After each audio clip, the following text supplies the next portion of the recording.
ప్లాంట్లో కాంట్రాక్ట్ కార్మికులుగా నిర్వాసితులుగా నేటికి 25-30 సంవత్సరాలు బట్టి స్టీల్ ప్లాంట్లో పనిచేస్తున్నాం. మేము చాలా కీలకమైన ప్రదేశంలో పనిచేస్తున్నాం.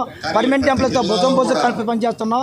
ఈరోజు కాంట్రాక్ట్ కార్మికులని రాత్రికి రాత్రి తొలగించే విధానంలోనూ ఉక్కు యాజమాన్యం కానీ కేంద్ర ప్రభుత్వం కానీ ముందుకు వస్తుంది. ఈరోజు ప్యాకేజీ పేరు చెప్పి కాంట్రాక్ట్ కార్మికులు తొలగించడం అనేది చాలా అన్యాయం అనేసి ఈరోజు మేము ఖండిస్తున్నాం.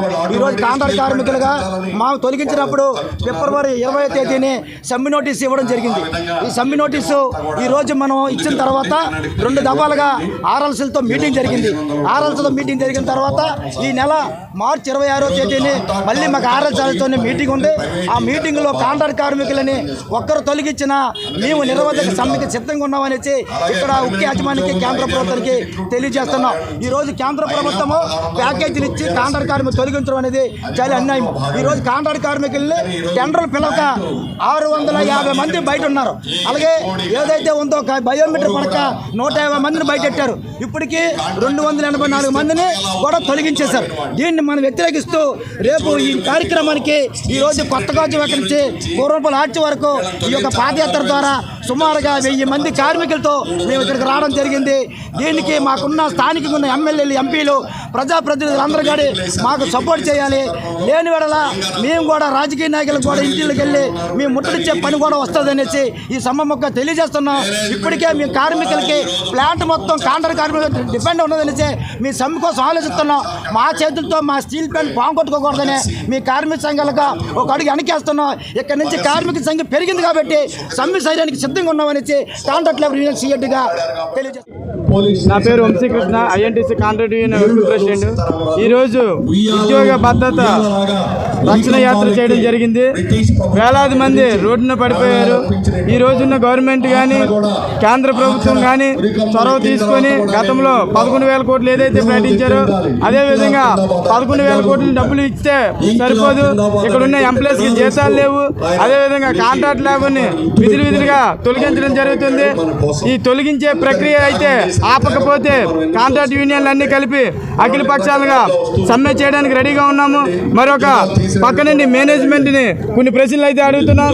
స్టీల్ ప్లాంట్లో విఆర్ఎస్ ఇచ్చి ఎంప్లాయీలు పంపిస్తూ మరి ఒక పక్క నుండి మెడికల్ అని చెప్పి కాంట్రాక్ట్ లేబర్ని తొలగిస్తూ ఇలా అందరినీ తీసుకువెళ్ళిపోతూ ఉంటే రిటైర్ అయ్యి కొంతమంది వెళ్ళిపోతుంటే మీరు ఏ విధంగా స్టీల్ ప్లాంట్ని లాభాల పాటకు తీసుకొచ్చి ముందుకు నడిపిస్తారని ఈ సభాముఖంగా అడుగుతున్నాం.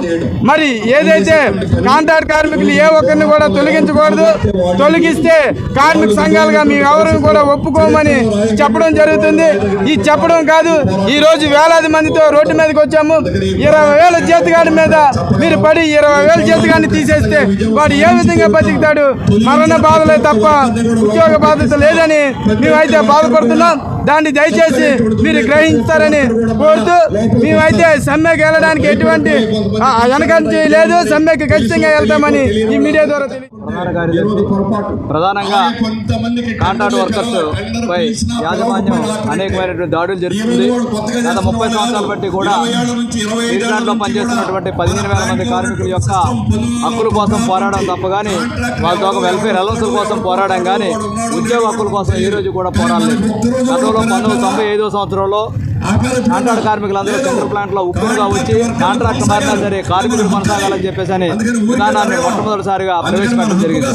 ఆ రోజు నుండి ఈ రోజు దాకా కనీసం 25 సంవత్సరాలు 30 సంవత్సరాలు కూడా పనిచేస్తున్న కాంట్రాక్ట్ కార్మికుల్ని అక్రమంగా ఎటువంటి నోటీసు కానీ నష్టపరిహారం కానీ చెల్లించకుండా అక్రమంగా రాత్రి లిస్టులు పెట్టి 284 మంది కార్మికులు గమనించడం జరిగింది. వెంటనే మేము ఎవరైతే సెంట్రల్ లేబర్ కమిషనర్ చెప్పడం జరిగింది, చెప్పినా సరే ఎటువంటి ప్రయోజనం కలగలేదు.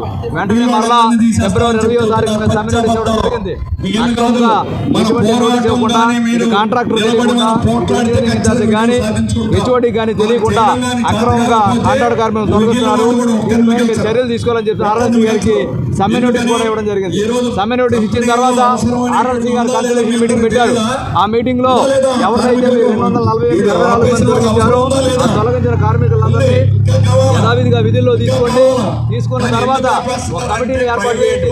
కాంట్రాక్టర్ కార్మిక సంఘాలు మేనేజ్మెంట్ కలిపి ఒక అసోసియేషన్ ఏర్పాటు చేయండి, ఒక కమిటీని ఏర్పాటు చేసి ఆ కమిటీ ద్వారా విధి విధానాలు నిర్ణయించాలని చెప్పడం జరిగింది. కానీ ఇంకా విధి విధానాలు నిర్ణయించకముందే యాజమాన్యం మెడికల్ పేరుతో అదేవిధంగా 284 మందిని రిజిస్టోర్ చేయకుండా మెడికల్ పేరుతో సుమారు ఇప్పటికి ఒక 350 మందిని తొలగించడం జరిగింది. కాబట్టి మెడికల్ చేసుకుంటేనే కానీ మేము మీకు గేట్ పాసులు ఇవ్వమని చెప్పేసి అని 2 రోజులు బట్టి గేట్ పాసులు కూడా ఇవ్వకుండా విడుదల చేశారు. కాబట్టి మళ్ళీ 26వ తారీఖున ఆర్ఎంసీ గారి సంస్థలో మీటింగ్ ఉంది. ఆ మీటింగ్ లో తొలగించిన కార్మికులందరితో పాటు ఏ ఒక్క కార్మికులు తొలగించకూడదు. ఎట్టి పరిస్థితుల్లో ఈ 284 మందిని రిజిస్టర్ చేయకుండా మెడికల్ పరీక్షలు కూడా నిర్వహణ చేయకపోతే 26వ తారీఖున అఖిలపక్ష కార్మిక సంఘాలన్నీ కలిపి నిర్మదీ సమ్మెకి వెళ్ళడానికి సిద్ధంగా ఉందని చెప్పుకుంటున్నాం.